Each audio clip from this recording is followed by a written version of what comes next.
Settled and back, and we'll just kind of allow that process to get going, but we'd like to start on time so that we're able to finish on time. I'm John Horner-Ibler. I'm the convener of Begin. I'm one of the pastors at Cross of Life Lutheran Church in Brookfield, Wisconsin. I think I will make very sure I don't move my tie while I'm talking to all of you. And it's so good to have all of you here this evening. Begin is the acronym for Brookfield-Elm Grove Interfaith Network. And it's a gathering of religious leaders, people of faith, spiritually inquisitive people who meet monthly to coming from a broad array of religious traditions in our communities. The purposes for Begin are fairly simple. We exist to make sure that there is open communication between the religious groups in our communities. We exist to learn from each other. We exist to see where we can work cooperatively for the betterment of our community. And we exist to build trust over time, realizing that faith and spirit and religion are great gifts and so very important to us as human beings.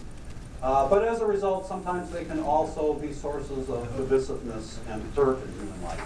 And while we can't perhaps deal with all that out there in the world, we certainly can deal with it locally and make sure that we know each other, talk frequently with each other, and therefore, as a result, if and when differences arise, there's an opportunity to perhaps do something constructively with it rather than destructively. For the last 6 years, we've hosted a community Thanksgiving celebration or service on a rotating basis in our buildings and worship places, and that's been very well received. And so we thought we would take a next step, which is what are some other ways we could be of informative service to our communities that reflects our mission. And these forums are the result of that. For sure, I have people frequently ask me questions like, well, what do the Mormons actually believe? Or what are the differences between an Orthodox or Reform or conservative Jew? Or why would a congregational Christian make a decision differently than a Methodist Christian? And of course, I could take a stab at that, but surely a better way to answer questions like that is to have people from those faith traditions speak to it directly themselves. And so that's what we're doing this evening. The process is basically very simple and the same for the next 2 weeks. We're starting on purpose with a very broad topic. Who is God in your particular tradition, and then how is that reflected in how you pray or worship? And so that's the general topic we're addressing for these next 2 weeks. And we will hear from 8 people who represent just some of the traditions represented in Begin. 4 of them will present tonight. Their names and affiliations are on the screen for you at the moment. Each one of them will have 12 minutes to present. At the end of 12 minutes, I will turn off their microphones. Cannot speak any further. I don't know.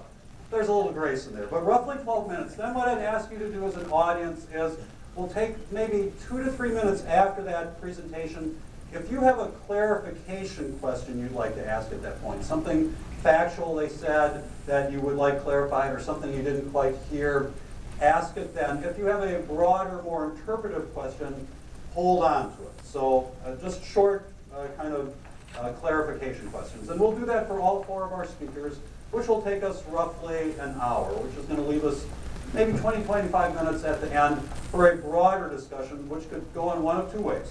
When we get to that point, I'll just invite you to raise your hand, and I'll acknowledge you, and you can ask a question. Probably would be work best if you directed it specifically to one of the 4 speakers, at least as a starting place. Maybe you're not the type of person who likes to raise your hand and talk in public, however. That's why we handed out a note card and a pencil, which hopefully all of you have. If you do not, you can raise your hand right now and we get one for you. Looks like a couple people in back. If you could kind of keep your hand halfway up, we'll eventually get one for you.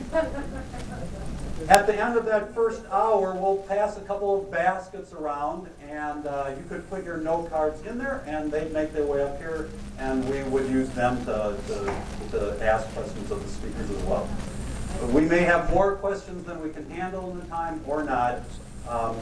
If we can't cover them all tonight, we'll find some way of trying to address them next week or in some print fashion going forward. We were originally Oh, I'm sorry, let me do one more thing. We're so thankful for Susan Juntunen, who is the community relations person here at Elm Grove Memorial Hospital, who has been just a wonderful host to us. We're so thankful for the use of the space this evening and for the refreshments that Elm Grove Memorial shares with us. Just kind of serve yourself as the evening goes on. If you have a little sweet attack, come on up, or if you would like some water, that's available as well. And the intent is basically to go through this list in the order as listed. The one exception to that is we're actually going to start this evening with Father Kenneth Nipple from St. John's Beginning Catholic Parish. I'm sure you all share with me your prayers and best wishes to Ken, whose mom's funeral was just yesterday, and what a great loss, and we are doubly appreciative that he's able to be here this evening. But just for personal reasons, he'd like to be able to go first. And he may be able to stay with us for the balance of the evening, but if not, he assures me that there are very capable Catholics in the audience who could address any questions that you might want to ask about that part of the tradition. So again, thank you so much for being here tonight. 4 more speakers next week, and one other thing that will get passed around at some point are clipboards where you could list topics or areas that you would like us to cover in future forums when and if they take place. Ken, you're on.